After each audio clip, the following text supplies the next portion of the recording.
Doctor గారు నమస్తే అండి. నమస్తే డాక్టర్ గారు, ఒక విషయం తెలుసుకోవాలని ఉంది.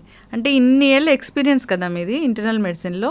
అంటే ఇప్పుడు బీపీతోని వచ్చే పేషెంట్స్ ఏ ఏజ్ పేషెంట్స్ వస్తూ ఉన్నారు? సో ఇదివరకు అంటే మనము అబౌవ్ 40 years నుంచి బీపీ చెక్ చేసుకోమని చెప్పేవాళ్ళం అండి. బట్ రీసెంట్ నుంచి మనము 18 years నుంచి కూడా బీపీ చెక్ చేసుకోమని చెప్తున్నాము. So 18 years of age or even younger age group నుంచి BP on and off check చేసుకోవడం బెటర్. బీపీ కొంచెం రిలేటివ్లీ కొంచెం హైగా ఉంది అంటే దెన్ ఫ్రీక్వెంట్ ఫాలో అప్ అవసరం పడుతుంది. సో ఈ బీపీ అనేది సైలెంట్ కిల్లర్. సాధారణంగా ఏంటంటే సిమ్టమ్స్ ఏమీ ఉండవు వీళ్ళకి. బీపీ ఎన్నో ఏళ్ళ నుంచి ఉంటుంది కాబట్టి లక్షణాలు ఏం తెలియకపోయేసరికి వాళ్ళకి అసలు బీపీ ఉందని కూడా వాళ్ళకి తెలియదు. ఇంతలోపు లోపల మిగతా బ్లడ్ వెజల్ డ్యామేజ్ కానీ మిగతా లోపల ఇంటర్నల్ ఆర్గన్స్ డ్యామేజ్ అవి మొదలైపోతూ ఉంటుంది. రావడానికి ప్రధానమైన కారణం ఏంటి? సో మనకి బ్లడ్ ప్రెషర్, దీనికి primary and secondary hyper tension అని చెప్తాం. ప్రైమరీ హైపర్ టెన్షన్ ఏంటంటే ఏజ్ పెరిగిన వాళ్ళకి అడ్వాన్సింగ్ ఏజ్ గ్రూపుల్లో వస్తుంది. ఇడియోపెథిక్, దాని పెద్ద కారణం ఏమీ లేదు. సెకండరీ హైపర్ టెన్షన్ ఏంటంటే లోపల ఇంటర్నల్ ఆర్గన్స్లో ఏమైనా ఇబ్బంది ఉంటే, అంటే హార్ట్లో ఏమైనా ఇబ్బంది ఉన్నా, బ్లడ్ వెజల్స్లో ఏమైనా ఇబ్బంది ఉన్నా, కిడ్నీస్లో ఏమైనా ఇబ్బంది ఉన్నా, ఎడ్రినల్ గ్లాండ్ ట్యూమర్స్ ఏమైనా ఉన్నా, లేదంటే ఏమైనా డ్రగ్స్ అంటే రిక్రియేషనల్ డ్రగ్స్ అని చెప్తాం, కొకెయిన్, యాంఫిటమైన్ ఇలాంటివి వాడినా, లేదంటే ఫీమేల్స్లో ఓసీ పిల్స్ వాడినా, టొబాకో యూసేజ్ ఎక్కువ ఉన్న వాళ్ళలో మనకి బ్లడ్ ప్రెషర్ వచ్చే అవకాశం ఉంటుంది. దీన్ని సెకండరీ హైపర్ టెన్షన్ అని అంటాము. జనరల్గా బీపీ లెవెల్స్ నార్మల్ అంటే ఏంటి, హై బీపీ అంటే ఎంత లెవెల్స్ ఉంటాయో దాన్ని మనం అంటాం. నార్మల్ బ్లడ్ ప్రెషర్ 120 పైదేమో సిస్టాలిక్ 120, కిందది 80 mmHg ఉంటుందండి. నార్మల్ హై, లిటిల్ ఎక్కువ ఉన్నట్టు కానీ బీపీ లేనట్టు 120 to 129. కిందది డయాస్టాలిక్ బ్లడ్ ప్రెషర్ పెద్ద, we are not worried about it. Stage 1 hypertension 130 నుంచి 139 వరకు systolic blood pressure. Stage 2 hypertension more than 140/90. So ఈ స్టేజ్ 2 హైపర్ టెన్షన్ నుంచి ఇంకా మనం బీపీ ఉన్నట్టు కన్సిడర్ చేసేస్తాం. ఈ 140 ఓకే, 90 ఎప్పుడైనా 100 దాటితే డయాస్టాలిక్ బ్లడ్ ప్రెషర్ పెద్ద మేజర్ డ్యామేజ్ ఏం కాజ్ చేయదండి. సో మనకి సిస్టాలిక్ బ్లడ్ ప్రెషర్, పై బ్లడ్ ప్రెషర్ ఏంటంటే బ్లడ్ వెజల్స్లో అంటే మనకి రక్త కణాల్లో బ్లడ్ పాసేజ్ కోసం మనకి ఒక రకమైన ప్రెషర్ మెయింటైన్ చేయాలి, అది బ్లడ్ ఫ్లో ఉండడానికి. సో దీన్ని మనం సిస్టాలిక్ బ్లడ్ ప్రెషర్ అని అంటాము. సో మన ఎవ్రీ హార్ట్ బీట్కి హార్ట్ బ్లడ్ని పుష్ చేస్తుంది బ్లడ్ వెజల్స్లోకి, ఆర్టరీలోకి.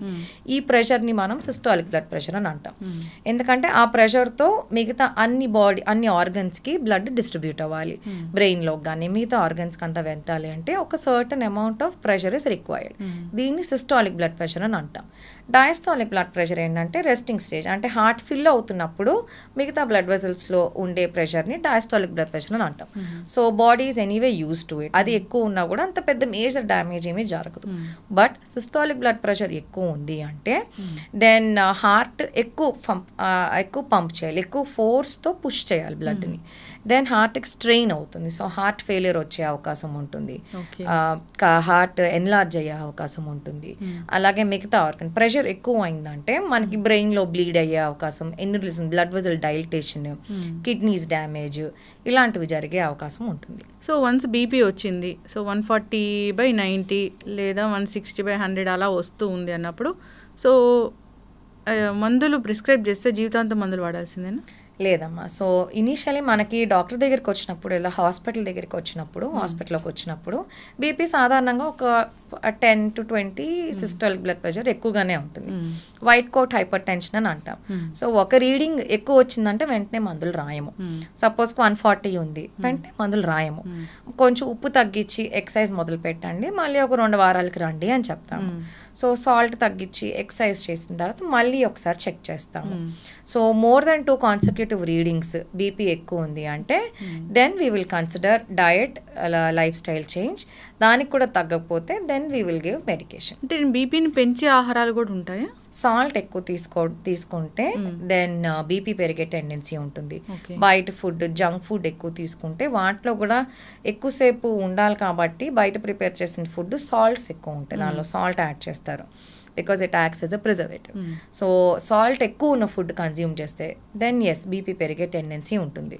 సో చాలా మందిలో ఉప్పు ఎక్కువ తింటూ ఉంటారు, అంటే పచ్చళ్ళు తింటారు, పెరుగన్నంలో మజ్జిగలో కూడా ఎక్స్ట్రా సాల్ట్ వేసుకుంటూ ఉంటారు. అండ్ ఫుడ్ టేస్ట్ ఎక్కువ ఉంది, చాలా బాగుంది, టేస్టీగా ఉందంటే దానిలో సాల్ట్ ఎక్కువ ఉన్నట్టు. సో ఈ సాల్ట్ కన్సంప్షన్ తగ్గిస్తే ఆల్మోస్ట్ 50% మందికి బీపీ నార్మల్లోకి వచ్చేస్తుంది. బియాండ్ దాట్ ఎక్సర్సైజ్ చేయాలి, వాకింగ్, అగైన్ రెసిస్టెన్స్ ట్రైనింగ్, ఇలాంటివి చేస్తే దెన్ నార్మల్ బ్లడ్ ప్రెషర్ కి వచ్చే టెండెన్సీ బాగానే ఉంటుంది. డాక్టర్ గారు, బీపీ మందులు కూడా చాలా మందిలో చూస్తూ ఉంటాము, ఒక 3-4 ఇయర్స్ కూడా అవే మందులు వాడుతూ ఉంటారు. ఇప్పుడు ఏం జరుగుతుందండి? సో మనకి బీపీకి కూడా ఫాలో అప్ ఇంపార్టెంట్ అండి. కంటిన్యూస్గా ప్రెషర్ హై ఉంది అంటే మనకు తెలియకుండానే కిడ్నీస్ డ్యామేజ్ అది జరుగుతూ ఉంటాయి. సో హైపర్టెన్సివ్ నెఫ్రోపతి అని అంటాము.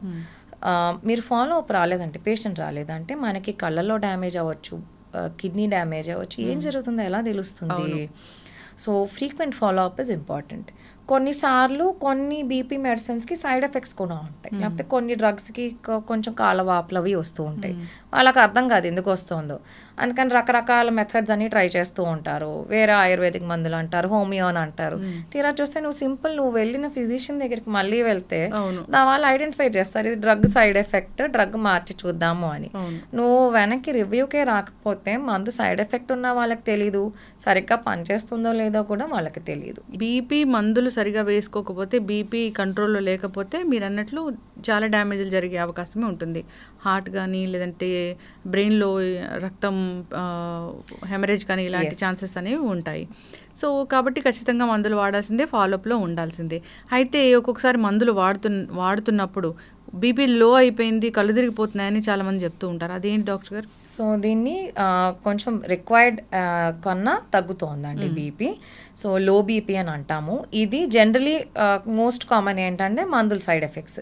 సో మీరు వేసుకునే బీపీ మందులు డోస్ ఎక్కువ అయిపోయినా బీపీ ఫాల్ అయ్యే టెండెన్సీ ఉంటుంది. సో లో బీపీ యొక్క లక్షణాలు ఏంటంటే లైట్ హెడెడ్నెస్, కూర్చున్న పొజిషన్ నుంచి వెంటనే నుంచుంటే కళ్ళు తిరగడము, ఎక్కువసేపు ప్రొలాంగ్ నుంచుంటే కళ్ళు తిరగడం, కింద పడిపోవడము, ఇలాంటివి లో బీపీ యొక్క సిమ్టమ్స్. సో లో బీపీ ఉంది, కళ్ళు తిరుగుతున్నాయి అంటే ఫస్ట్ మనం చూసేది డ్రగ్స్ ఏమైనా మందులు ఏమైనా వేసుకుంటున్నారని. ఆల్రెడీ బీపీ మందులు వేసుకుంటున్నారంటే దెన్ అవి డోస్ తగ్గించాల్సి ఉంటుంది.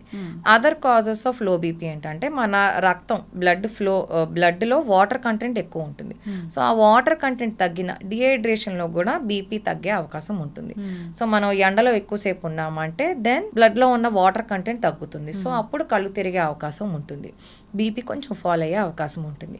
అదర్ కండిషన్స్ మనకి ఫీవర్స్ అంటే వామిటింగ్స్, లూజ్ మోషన్స్ ఉన్నప్పుడు కూడా వాటర్ కంటెంట్ తగ్గుతుంది, డిహైడ్రేషన్ అని అంటాం. వీటిల్లో కూడా మనకి బీపీ ఫాల్ అయ్యే అవకాశం ఉంటుంది. కొన్నిసార్లు కొన్ని ఫీవర్స్లో, డెంగీ ఫర్ ఎగ్జాంపుల్, డెంగీ ఫీవర్లో బ్లడ్ వెజల్స్ నుంచి ప్లాస్మా సీపేజ్ ఉంటుంది. సో దీనివల్ల కూడా మా బ్లడ్ వాల్యూమ్ తగ్గడం వల్ల బీపీ ఫాల్ అయ్యే అవకాశం ఉంటుంది. ఇలాంటి వాళ్ళకి మనం ఓరల్ ఫ్లూయిడ్స్ తీసుకోమని చెప్తాము, సాల్ట్స్ ఉన్నవి తీసుకోమని చెప్తాము.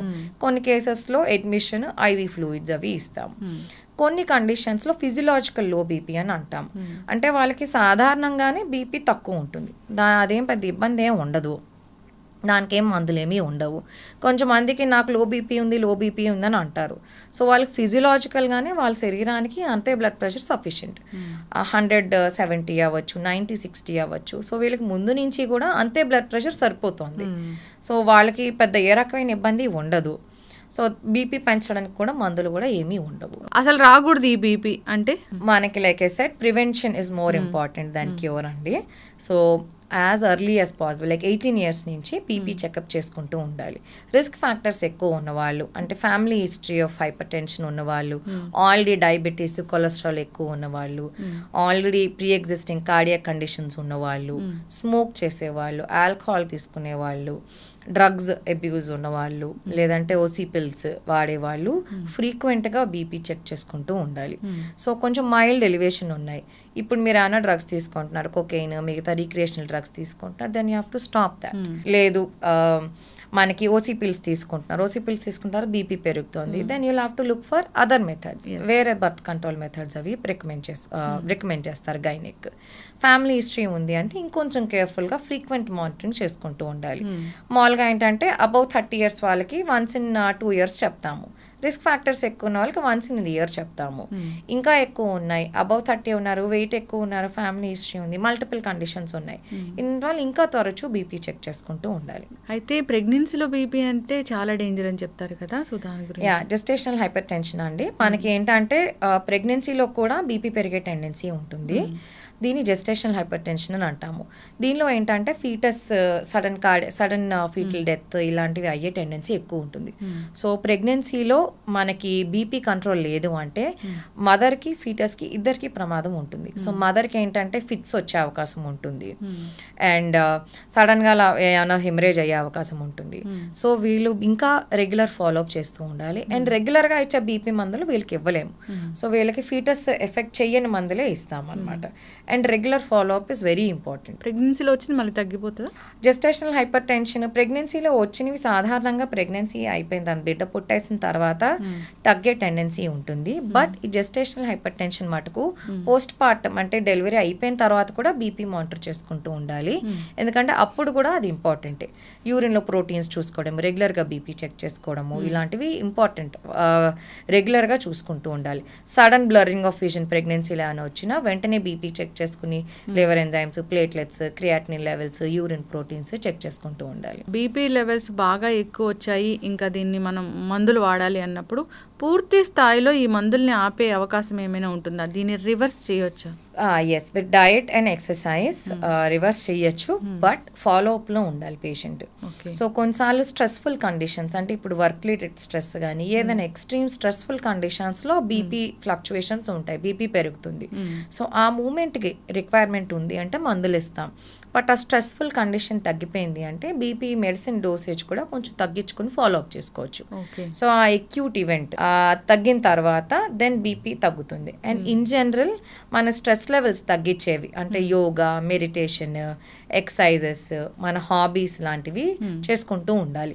దీనివల్ల బాడీలో స్ట్రెస్ లెవెల్స్ తగ్గుతాయి. దీనివల్ల కూడా బీపీ తగ్గే అవకాశం ఉంటుంది. అంటే పూర్తి స్థాయిలో మందులు ఆపేసే ఛాన్స్ కూడా ఉంటుంది, but they have to come for a regular follow up. లేదంటే రెగ్యులర్గా ఇంటి దగ్గర హోమ్ బీపీ మానిటరింగ్ అయినా చేసుకోవచ్చు. రాకూడదంటే జాగ్రత్తలు చాలా చక్కగా చెప్పారు, అందరూ కూడా ఫాలో అవ్వాలని కోరుకుందాం. వన్స్ బీపీ వచ్చిందంటే మీరు చెప్పిన ఈ జాగ్రత్తలు పాటిస్తూ సో మందులు కరెక్ట్ టైంగా వేసుకున్నట్టయితే ఒక్కొక్కసారి రివర్స్ అయ్యే ఛాన్స్ కూడా ఉంటుంది. కానీ ఎప్పుడు మనం డాక్టర్ని కలుస్తూనే ఉండాలి, ఫుల్ మానిటరింగ్లో అయితే ఉండాలి. రాకుండా జాగ్రత్తలు చాలా చక్కగా చెప్పారు. వస్తే దాన్ని ఎలా కంట్రోల్లో ఉంచుకోవాలి, టాబ్లెట్స్ ఏ విధంగా వాడుకోవాలి, ఎలాంటి ఎక్సర్సైజ్ చేయాలి, ఆహార నియమాలు ఏంటి, అందరూ కూడా జాగ్రత్తలు తీసుకోవాలని కోరుకుందాం. సో 18 years ఆఫ్ ఏజ్ నుంచే కూడా వస్తూ ఉన్నారు పేషెంట్స్ అన్నప్పుడు ఒకసారి 18 years దాటిన వాళ్ళందరూ ఇలాంటి చెకప్స్ చేయించుకుంటే మంచిది. సో వస్తుందా రాదా, వచ్చిందా, దాని కండిషన్ ఏంటి అనేది తెలుస్తుంది. చక్కటి ఇన్ఫర్మేషన్ అండి, ధన్యవాదాలు. Thank you.